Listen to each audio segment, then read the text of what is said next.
सम्मानित उपस्थिति प्रशंसा आल्लाहर जन्य शांति अवतीर्ण होक आल्लाह रासूलेर ऊपर सल्लल्लाहु आलैहि वसल्लम। आजकेर दिनी बैठके संक्षिप्त समय बक्तव्येर विषय জাহান্নাম। জাহান্নাম সম্পর্কে আলোচনা করতে গিয়ে আপনাদের সামনে সংক্ষিপ্ত কথা হবে জাহান্নামের পরিচয়। তারপরে সংক্ষিপ্ত কথা হবে জাহান্নামকে টেনে বিচারের মাঠে নিয়ে যাওয়া হবে। তারপরে সংক্ষিপ্ত কথা হবে জাহান্নাম কথা বলতে পারে। তারপরে সংক্ষিপ্ত কথা হবে জাহান্নামের খড়ি হচ্ছে মানুষ ও পাথর। তারপরে সংক্ষিপ্ত কথা হবে জাহান্নামীদেরকে বেঁধে টেনে হেঁচড়ে জাহান্নামে নিয়ে যাওয়া হবে। তারপরে সংক্ষিপ্ত কথা হবে জাহান্নামের কিছু ভয়াবহ শাস্তি। দীর্ঘ সময় ধরে বক্তব্য শুনছেন, মাঠ ভরা মানুষ বসে আছেন, আলহামদুলিল্লাহ। শুকরিয়া আদায় করি, আপনাদের দোয়া করি আপনাদের জন্য আল্লাহ যেন এর একটা উত্তম বিনিময় দান করেন, আল্লাহুম্মা আমিন। আপনাদের চলাচল কথাবার্তা বন্ধ করে, দোকানপাট ক্রয় বিক্রয় লেনদেন বন্ধ করে যে যেখানে আছেন সামনে এসে বসে আলোচনা শোনার চেষ্টা করুন। দয়া করে দাঁড়িয়ে থেকে পরিবেশ নষ্ট করবেন না। আর বহুদিন আগের কথা আপনার জানা আছে যে আল্লাহ রাসূল কথা বললে সাহাবীগণকে বসতে বলতেন।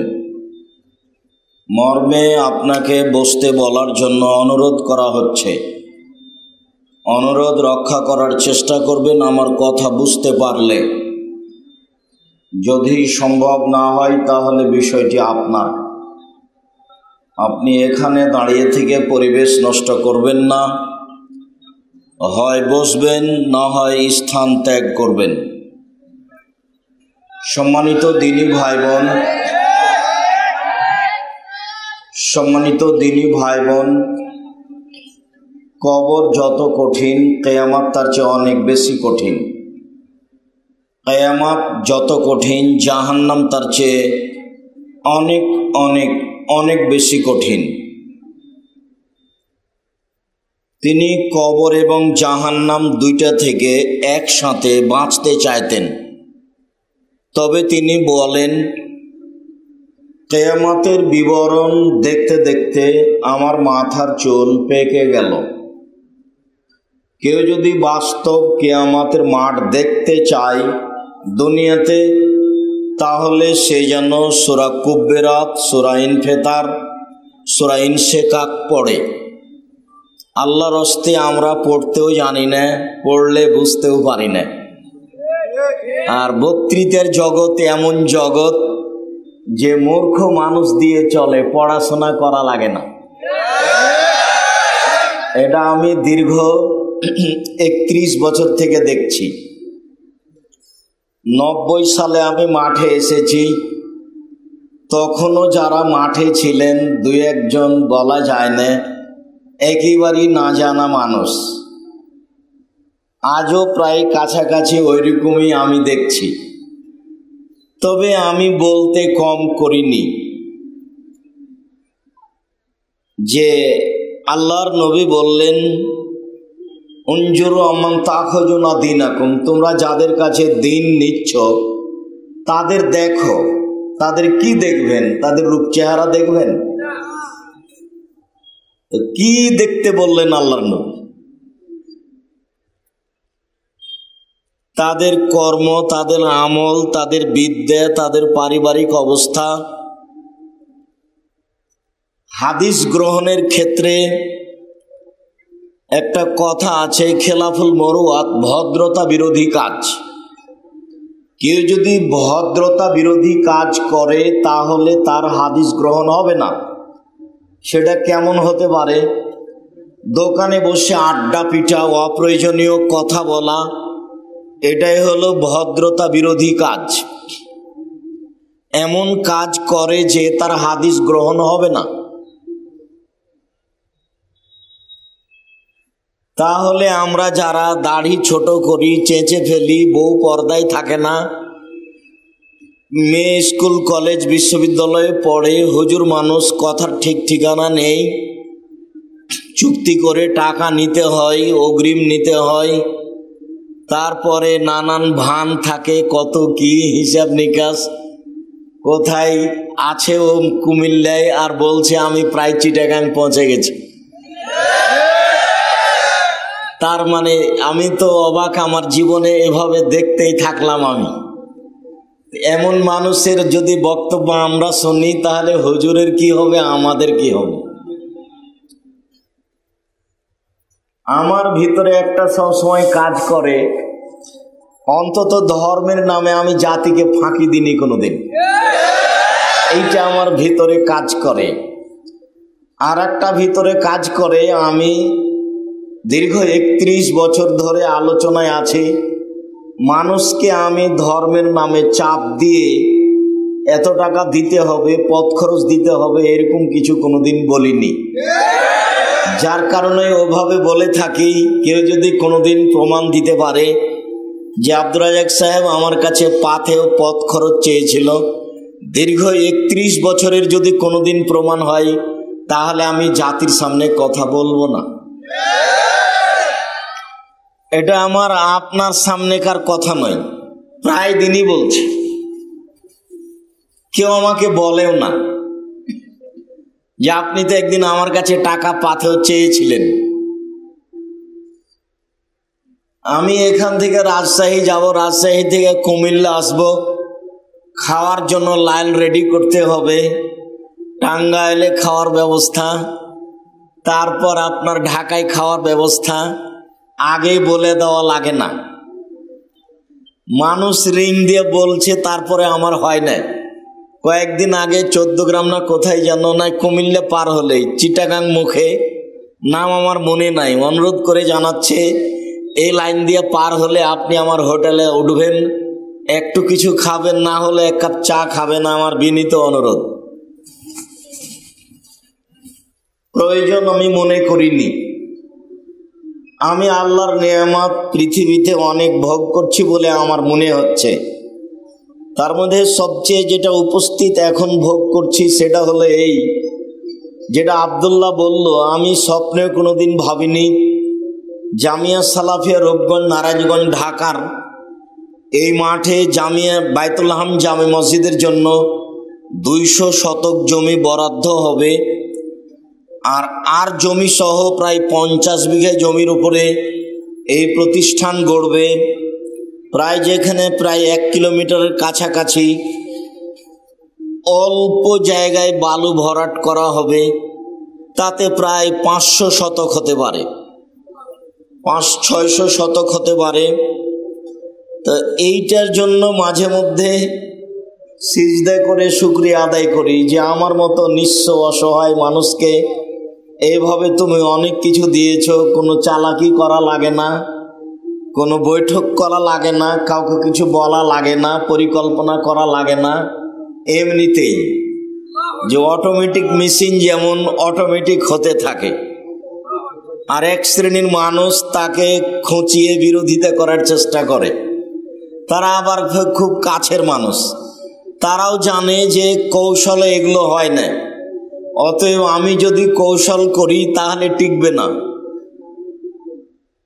তারপরেও তাকে করা লাগছে।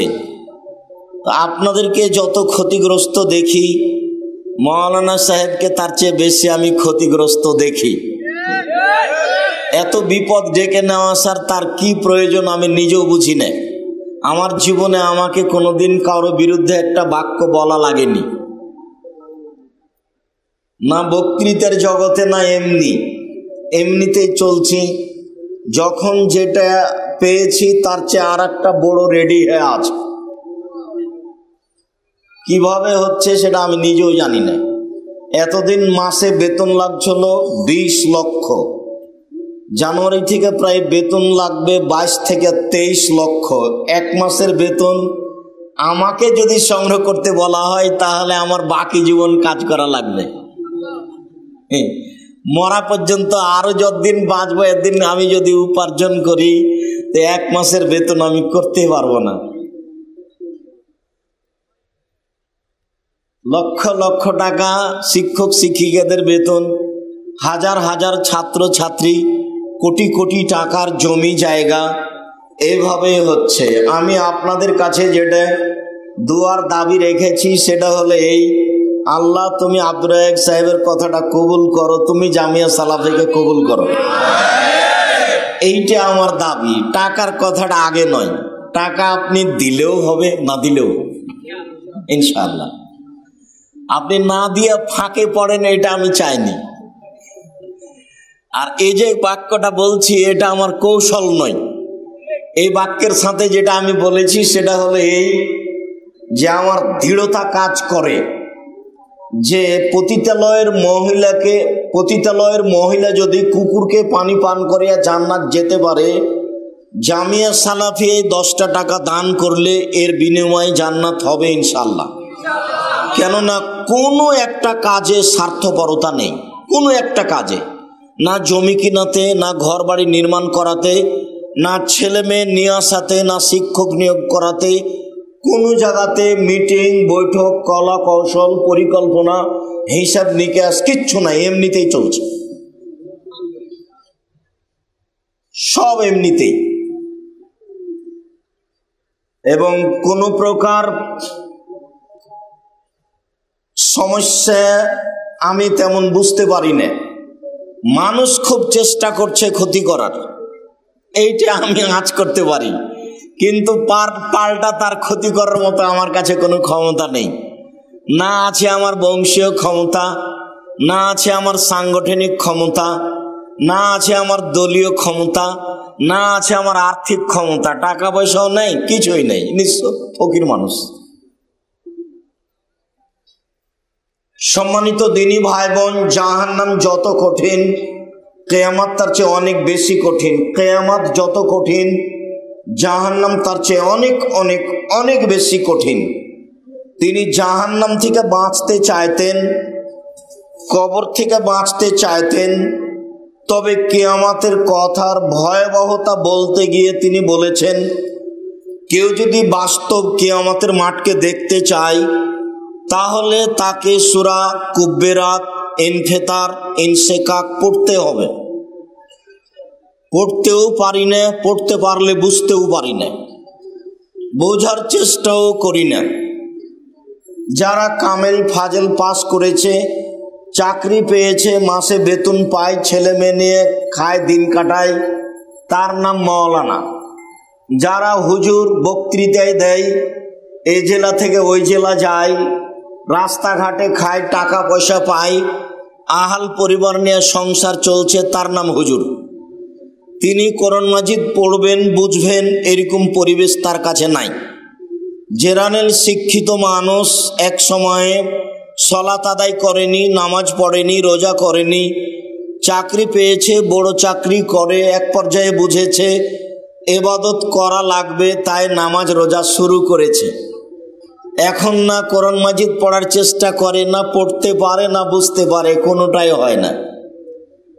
আবার কোন কোন হুজুর বলেছেন তরজমা না বুঝতে পারলে পড়া গুনাহ হবে। আবার যিনি বলেছেন তিনিও বুঝেন না। যে বলেছে যে কোরআন মাজিদ না বুঝা পড়া যাবে না, তিনি কিন্তু বুঝেন না। মানে কোরআন মাজিদ আমি বুঝে পড়ছি এরকম সাহস বড় বড় বিদ্বান যারা মুফাসসির তারাও করতে পারেনি। উনি কিভাবে এই কথা বললেন?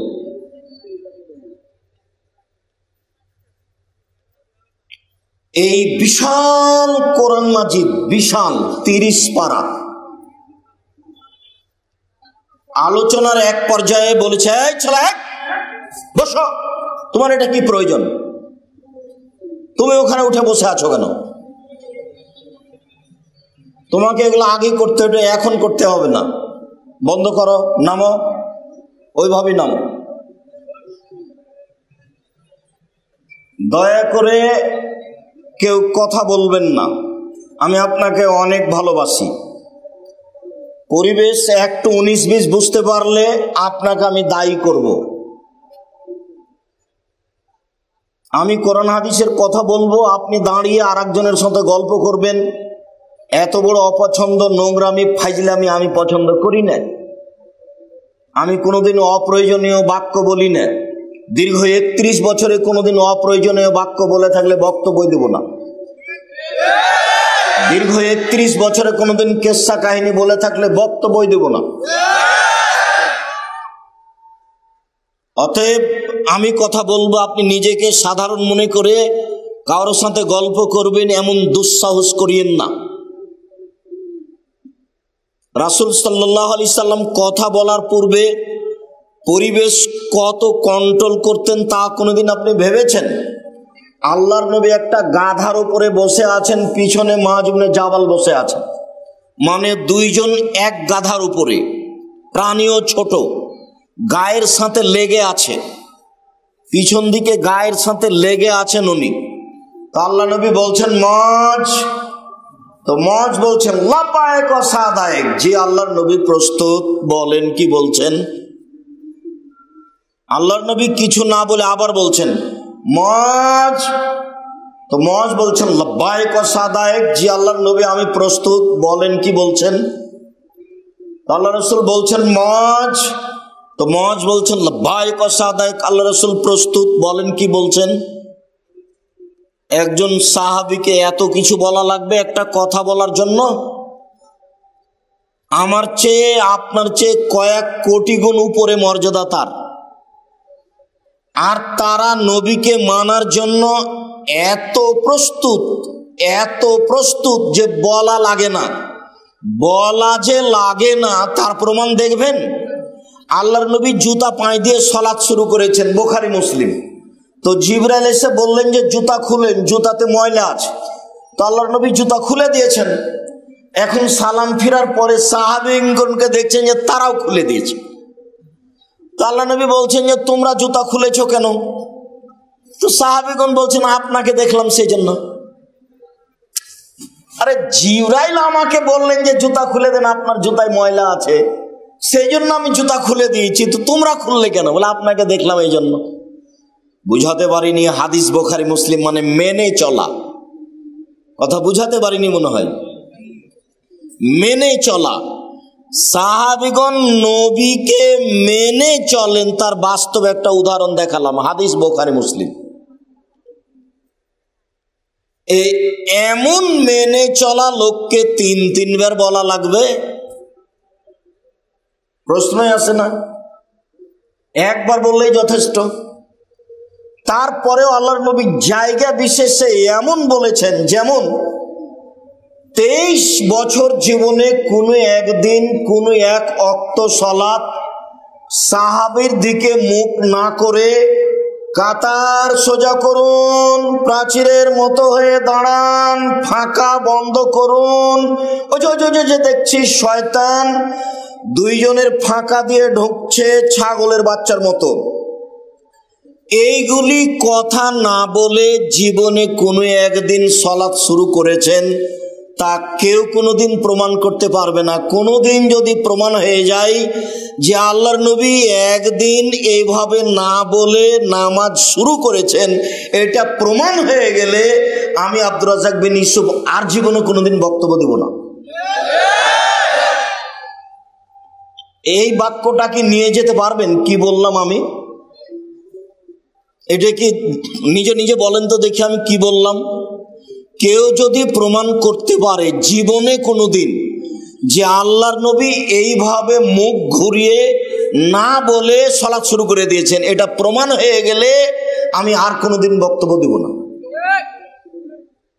তাহলে কথাটা কি বললাম? যে প্রত্যেক নামাজের সময়, সালাতের সময় সাহাবীগণের মুখামুখি হয়ে কাতার সোজা করুন, প্রাচীরের মতো হয়ে ফাঁকা বন্ধ করে দাঁড়ান, এই কথা বলার পরে সালাত শুরু করতেন না। বুঝাতে পারলাম না মনে হয়। আপনি যান কুমিল্লা শহরে, যেখানে সেখানে যান, একামাত শুরু হয়েছে তখন ও পাগড়ি পেঁচাচ্ছে, যেমন একামাতের শেষে তেমন আল্লাহু আকবার।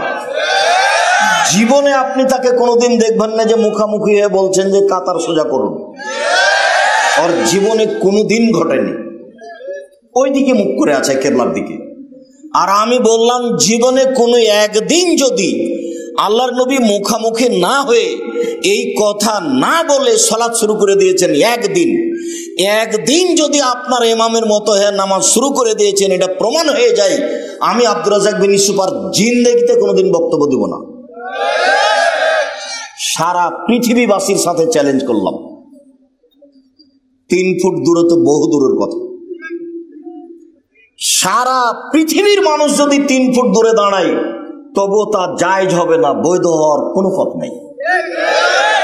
3 ফুট দূরে দাঁড়ানো যদি বৈধ করতে হয়, মুহাম্মদ সাল্লাল্লাহু আলাইহি সাল্লামকে আবার পৃথিবীতে আসতে হবে, এসে বলতে হবে পৃথিবীবাসী, আমি মুহাম্মদ সাল্লাল্লাহু আলাইহি সাল্লাম ঘোষণা দিলাম এখন আপনারা 3 ফুট পর পর দাঁড়াতে পারেন।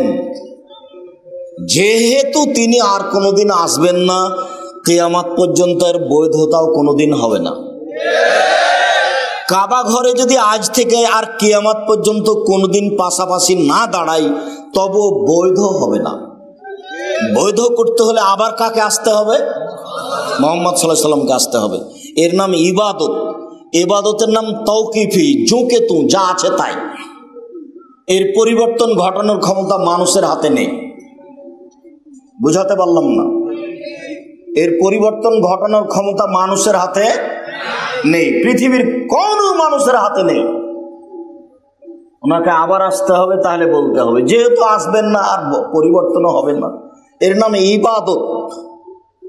ইবাদত মানে তাওকিফি, মানে যা আছে তাই, জোকে তু যা আছে তাই।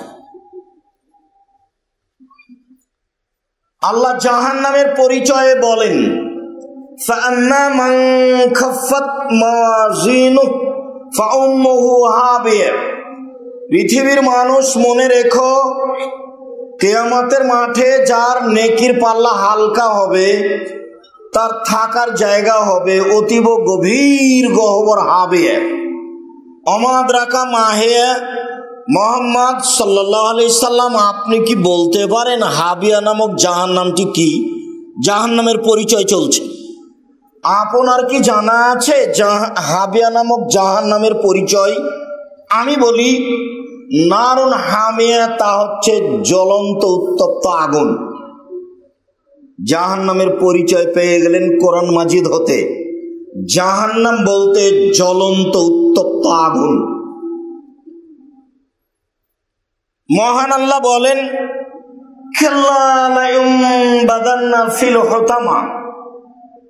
কখনো নহে, অবশ্যই অবশ্যই তাকে চূর্ণ বিচূর্ণকারী হোতামা নামক জাহান্নামে নিক্ষেপ করা হবে। অমাদ্রাকা মাল হোতামা, মুহাম্মদ সাল্লাল্লাহু আলাইহি সাল্লাম আপনি বলতে পারেন কি হোতামা নামক জাহান্নামটি কি? তার পরিচয় কি আপনার জানা আছে? আমি বলি নারুল্লাহিল মুকাদা, তা হচ্ছে জ্বলন্ত উত্তপ্ত আগুন। একই উত্তর। সাউসলিহে সাকার, অচিরে আমি তাকে সাকার নামক জাহান্নামে নিক্ষেপ করব। অমাদ্রাকা মা সাকার, মুহাম্মদ সাল্লাল্লাহু আলাইহি সাল্লাম আপনি কি বলতে পারেন সাকার নামক জাহান্নামটি কি? আপনার কি সাকার নামক জাহান্নামের পরিচয় জানা আছে? আমি বলি লা তুবকি ওয়ালা তাদার, সাকার এমন একটি জাহান্নাম যা মানুষকে ছাড়বেও না, যা মানুষকে মারবেও না। এই কথাটাই আল্লাহ আর এক জায়গাতে বলেছেন, লা ইয়ামুতু ফিহা ওয়ালা ইয়াহইয়া, জাহান্নামে মানুষ মরবেও না, জাহান্নামে মানুষ বাঁচবেও না। এটা কি হলো তাহলে? তার নাম জাহান্নাম। কোনদিন 2-1 মিনিট ভেবে দেখেছেন? কান্নাকাটি করা দরকার, সময় বের করা দরকার। আত্মীয় স্বজন চলে গেছে, আমিও সিরিয়ালে এসেছি, এত আপনাকে বেয়াড়া হয়ে চলার কি প্রয়োজন? একটা দিনই বৈঠকে এসে বাহিরে দাঁড়িয়ে গল্প করার কি প্রয়োজন? একটু ধৈর্য হয় না কেন? কেন এরর সাথে গল্প করেন? কেন দোকানে আড্ডা পিটেন? সারা রাত কি বক্তব্য চলবে? আমি চলে যাওয়ার পরে আবার যদি 10টা কথা শোনার চেষ্টা করেন তাহলে তা সহজ নয়। আবার একটা দিন বের করা সহজ নয়। একটা দিন কিছু সময়কে মূল্যায়ন করতে আপনার এত ভারী লাগলো কেন? কেন আপনি এসে চলে গেলেন? আপনার মা চাচি এসে কেন চলে গেল? আমি তো এসেছি এই কথা জানেন। আপনি কি বুঝাতে চাইলেন আমাকে? কেন আপনি চলে যাবেন? কি পেয়েছেন? আপনি কি মনে করেন? আপনি জানেনই বা কি আর বুঝেনি বা কি? কোনটার বিষয়ে কিসের ভিত্তিতে আপনি চলে গেলেন? আর গ্রামের লোকজন আত্মীয় স্বজন নিয়ে এত ব্যস্ত কেন? বউ বেটি নিয়ে, শালিকাকে নিয়ে, ভাবিকে নিয়ে এত ব্যস্ত কেন? আপনাকে আমি বলিনি এইচের মাঠ বড় কঠিন। যেদিন আল্লাহর সাথে কথোপকথন হবে, দোভাষী থাকবে না, তখন সে তার ডান দিকে লক্ষ্য করবে, ফায়ারা মা কাদ্দামা মিনা আমালিহি। পুরো জীবনের কর্ম সব ডান দিকে দেখতে পাবে, টপ টপ টপ টপ করে সব চলে আসছে, সব দেখতে পাবে পুরো জীবনের কর্ম। আবার যখন বাম দিকে লক্ষ্য করবো, ফায়ারা মা কাদ্দামা মিনা আমালিহি, পুরো জীবনে একবারে দেখতে পাবে বাম দিকে। যা দেখবে ডান দিকে তা দেখবে বাম দিকে, একই দৃশ্য পুরো জীবন। ছাত্র জীবনে, শিক্ষা জীবনে, বন্ধু বান্ধব নিয়ে, বান্ধবী নিয়ে, মোবাইল নিয়ে যত কিছু দৃশ্য ঘটেছে করেছেন সব দেখতে পাবেন দুই দিকে। আপনি সাধারণ মনে করছেন? সামনের দিকে তাকালে আপনি জাহান্নাম দেখতে পাবেন। হাদিস বুখারী মুসলিম।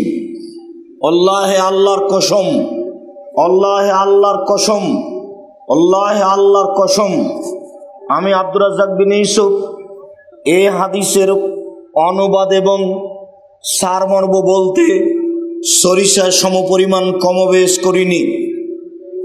আল্লাহর কসম, আল্লাহে আল্লাহর কসম, আল্লাহে আল্লাহর কসম।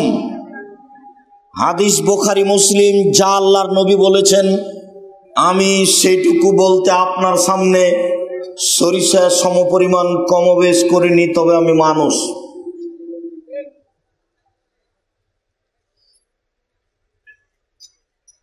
সময়ের একটু দাম দিতে শিখেন। নিজেকে ধৈর্যশীল করে গড়ে তোলার চেষ্টা করেন। সংক্ষিপ্ত কথা, জাহান্নামের পরিচয় কোরআন মাজিদ থেকে শেষ করলাম। একটা হাদিস থেকে আমি জাহান্নামের পরিচয় দিই। উতবা ইবনে গাজওয়ান বলেন যে আল্লাহর নবী বললেন, ইন্না সাখরাতাল আযীমা লা তুলকা মিন শাফিরে জাহান্নাম ফাতাহাবি ফিহা বাদা সাবিনা আম। একটা কয়েক কোটি মন ওজনের পাথর যদি জাহান্নামের মুখে এইভাবে ছেড়ে দেওয়া হয় তাহলে নিচে পৌঁছিতে 70 বছরের বেশি সময় লাগবে। এই বাক্যটাকে আপনি কি মনে করলেন? এইটা 1 কোটি মন ওজনের পাথর যদি 1 ঘন্টা যায় কত যেতে পারে? যদি 1 দিন যায় কত যেতে পারে? যদি 1 বছর যায় তাহলে কত যেতে পারে? 70 বছর গেলে কত পথ যেতে পারে? আপনাকে আমি কি দিয়ে বুঝাবো জাহান্নাম কত গভীর? আবার আল্লাহর নবী বলছেন মুনাফিক যে সেই থাকবে জাহান্নামের নিচে, হিন্দু থাকবে, এই কথা আল্লাহর নবী বলেননি। আল্লাহ বলেননি, তবে ও জাহান্নামে যাবে। ইহুদি খ্রিস্টান থাকবে, এই কথা আল্লাহর নবী বলেননি, তবে ও জাহান্নামে যাবে। সবচেয়ে নিচে থাকবে জাহান্নামে ওই যে মুনাফিক, যে মিথ্যা কথা বলে, যে কথা লাগায়, যে আর একজনের পিছে ছুটাছুটি করে, যে গরম বকরির মতো, গরম বকরি মানে যে পাঁঠা খুঁজে, একই আল্লাহর নবী গরম বকরি বলছেন। এর স্বভাব যেটা মুনাফিকের স্বভাব সেটা। আল্লাহর নবী বলছেন গরম বকরি একবার এই পালে যায় পাঁঠা খোঁজার জন্য, একবার এই পালে যায় পাঁঠা খোঁজার জন্য। হাদিস বুখারী মুসলিম, সরিষা সমমান ত্রুটি নেই। এই গরম বকরির চরিত্র যা মুনাফিকের চরিত্র তাই। এই কথা আমি বলিনি, এ কথা আজকের নয়, আজ থেকে নিয়ে 1450 বছর পূর্বেকার বলা, মুহাম্মদ সাল্লাল্লাহু আলাইহি সাল্লামের মুখের বাক্য এটা। পৃথিবীর সবচেয়ে দামি মানুষ, পৃথিবীর সবচেয়ে সম্মানী মানুষ, যার জন্য জান্নাত ব্যস্ত, শুনুন, জাহান্নাম খুব ভয়াবহ জায়গা।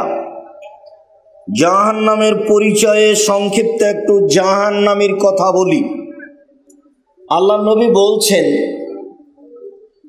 ওয়াইন্না গিলজা জিলদাহু ইসনানে আরবাউনা জেরা, একজন জাহান্নামীর গায়ের চামড়া হবে 42 হাত মোটা। ইসনানে আরবাউনা জেরা, 42 হাত মোটা চামড়া। ওয়াইন্না জিরসাহু মিসলা উহুদিন, তার দাঁত হবে উহুদ পাহাড়ের মতো। উহুদ পাহাড় 4 কিলোমিটার প্রশস্ত, 8 কিলোমিটার লম্বা। নিচে কত কিলোমিটার আছে তা মানুষ জানে না। তাহলে উহুদ পাহাড় কত বড় তা বিবরণ দিতে পারলাম না, শুধু পারলাম যে তার প্রশস্ত কত আর লম্বা কত। তবে নিচে কত আছে সেইটাকে জানে। তো দাঁতটা হবে উহুদ পাহাড়ের সমান। ও ফাঁকে জো মিসলু বাইজা, আর উরু রান হবে বাইজা পাহাড়ের সমান। বাইজা পাহাড় হলো 39 কিলোমিটার লম্বা। ওয়াইন্না মাজলিস মিন জাহান্নাম বাইনা মক্কা ওয়াল মদিনা, একজন জাহান্নামীর বসার জায়গা 450 কিলোমিটার, মক্কা থেকে মদিনা। একজন জাহান্নামীর বসার জায়গা যদি 450 কিলোমিটার হয়, আর প্রতি হাজারে যদি 999 জন মানুষ জাহান্নামে যায়, তাহলে পৃথিবীর শুরু থেকে নিয়ে শেষ পর্যন্ত যত মানুষ এসেছে, যত মানুষ আছে, যত মানুষ আসবে, সবার যদি হাজারে 999 জন লোক জাহান্নামে যায়, আর একজনের বসার যদি জায়গা 450 কিলোমিটার হয়, তাহলে জাহান্নাম কত বড়। আল্লাহর নবী বলছেন মানুষ, জিন, ফেরেশতা সবকিছু যদি একসাথে জাহান্নামের দরজা দিয়ে ঢোকে, তো দরজায় ঢুকতে সমস্যা হবে না। বিচারের মাঠে জাহান্নাম থাকবে, জান্নাত থাকবে, আল্লাহ থাকবেন, ফেরেশতা থাকবেন, মানুষ থাকবে, জিন থাকবে, পশু প্রাণী থাকবে, সব কিছু থাকবে। কিয়ামতের মাঠ কত বড়।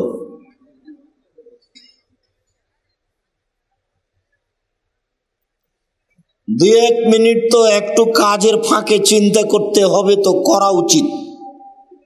এমন কোন নামাজ সালাত আল্লাহর নবী আদায় করেননি যেই সালাতের শেষে তিনি বলেননি সালাম ফেরার পূর্বে কথা কবুল হয় বেশি।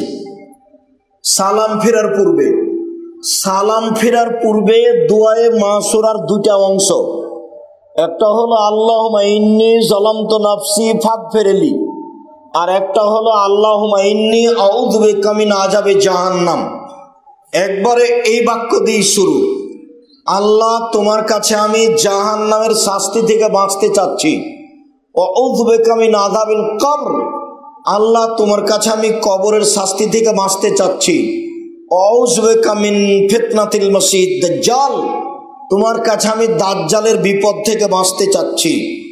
আউযু বিকা মিন ফিতনাতিল মাহইয়া ওয়াল মামাত, ইহকালের বিপদ পরকালের বিপদ, ইহকালের বিপদ পরকালের বিপদ হতে তোমার কাছে আমি বাঁচতে চাচ্ছি। আউযু বিকা মিনাল মাআসামি ওয়াল মাগরাম, তোমার কাছে বাঁচতে চাচ্ছি বড় পাপ হতে, তোমার কাছে বাঁচতে চাচ্ছি ঋণ কর্য হতে, তোমার কাছে বাঁচতে চাচ্ছি বড় পাপ হতে, তোমার কাছে বাঁচতে চাচ্ছি ঋণ কর্য হতে। ব্যাংকে ঋণ নিয়ে বাড়ি করবেন না। জানাজা আপনার হয়নি, আপনি যে মারা গেলেন, মারা যাবেন, আপনার জানাজা হবে না। ঋণ আছে যার, জানাজা নেই তার। হুজুর পড়িয়ে দিলেন যে ইন্না লিল্লাহি ওয়া ইন্না ইলাইহি রাজিউন, শতকরা 95 জন হুজুর মৃত্যু, শতকরা 98 জন মুফাসসির মৃত্যু। 31 বছর থেকে বলছি এই বাক্য, 31 বছর থেকে এমন কোন মায়ের বেটা দাঁড়ায় না যে আমার হুজুরের মিথ্যা কথা আপনি প্রমাণ করেন তো দেখি। আমার হুজুর ঘন্টার ঘন্টা বক্তব্য দিয়েছে, মিথ্যা কথা প্রমাণ করেন দেখি।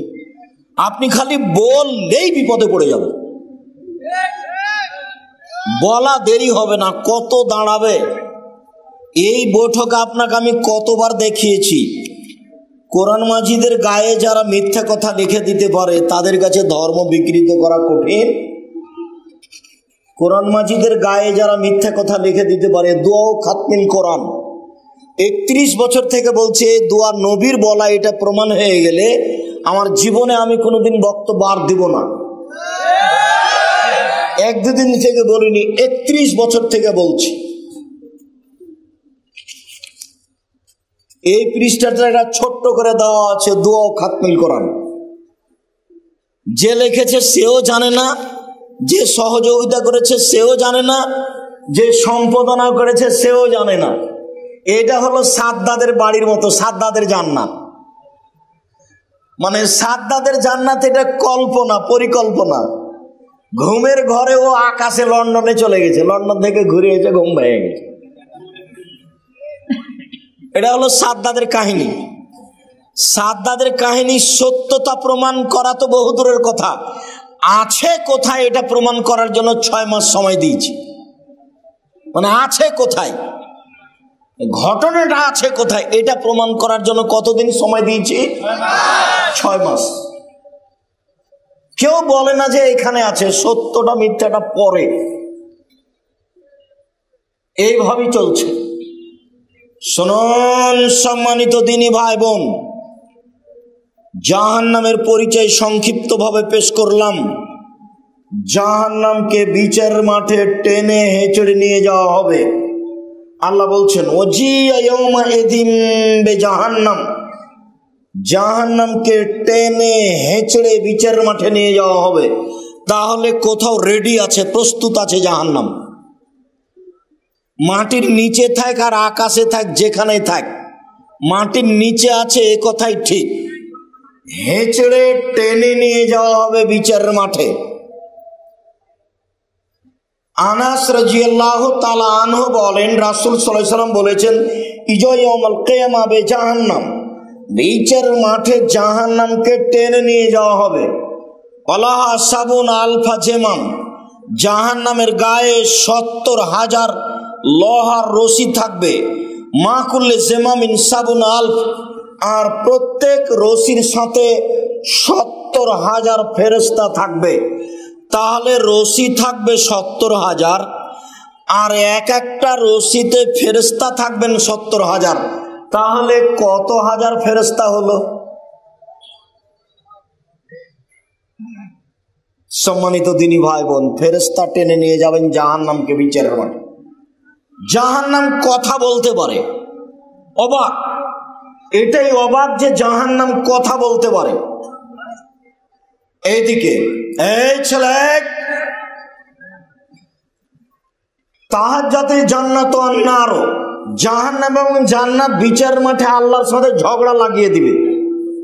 এই দেখেন জাহান্নামের ঝগড়া, জাহান্নাম বিচারের মাঠে তর্ক লাগিয়ে দিবে। জাহান্নাম কথা বলতে পারে, বলবে উসিরতু বিল মুতাকাব্বিরিন ওয়াল মুতাজাব্বিরিন, আমার ভিতরে স্বৈরাচারী, স্বেচ্ছাচারী, অহংকারী, বদমেজাজি কেন?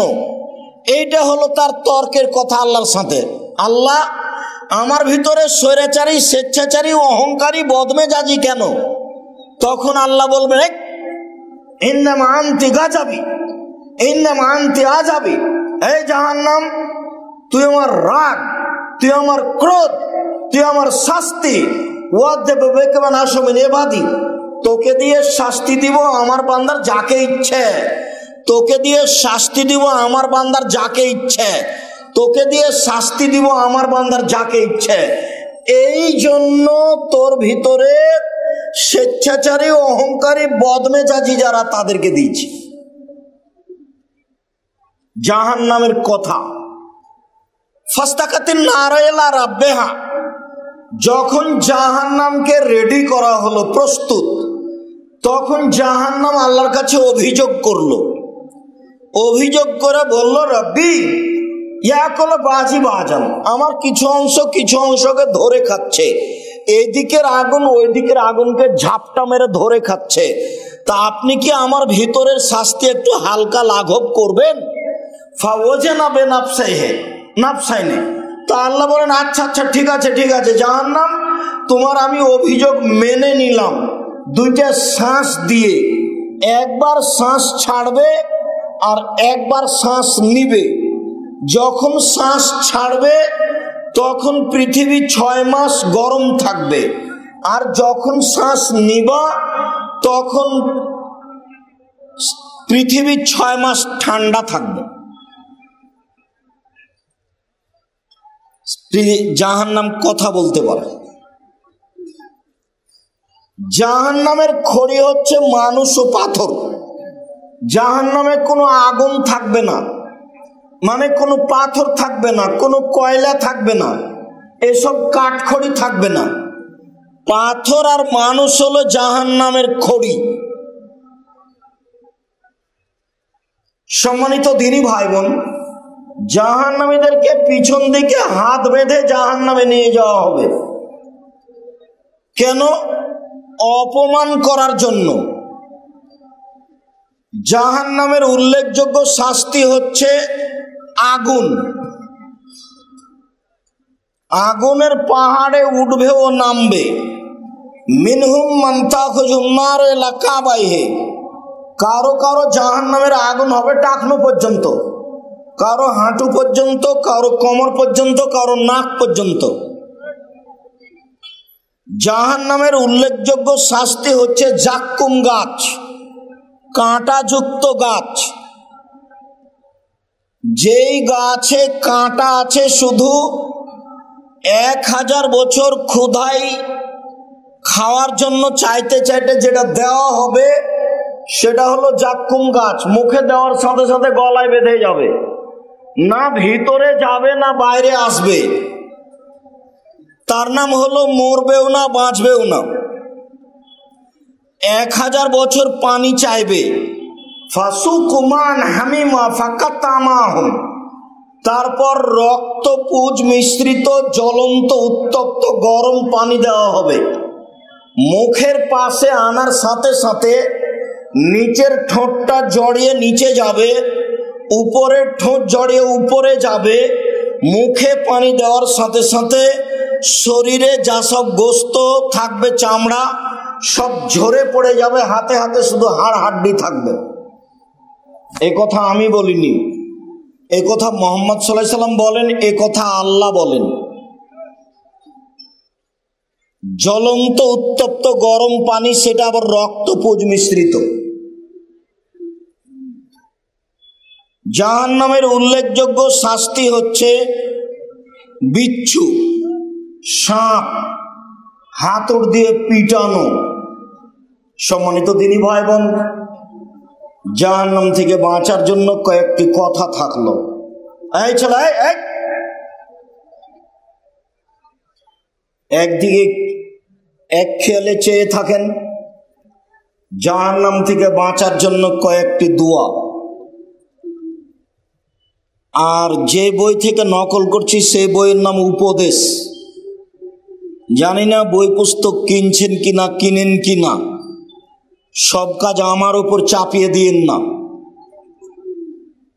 মাসিকাল ইতেসাম পত্রিকা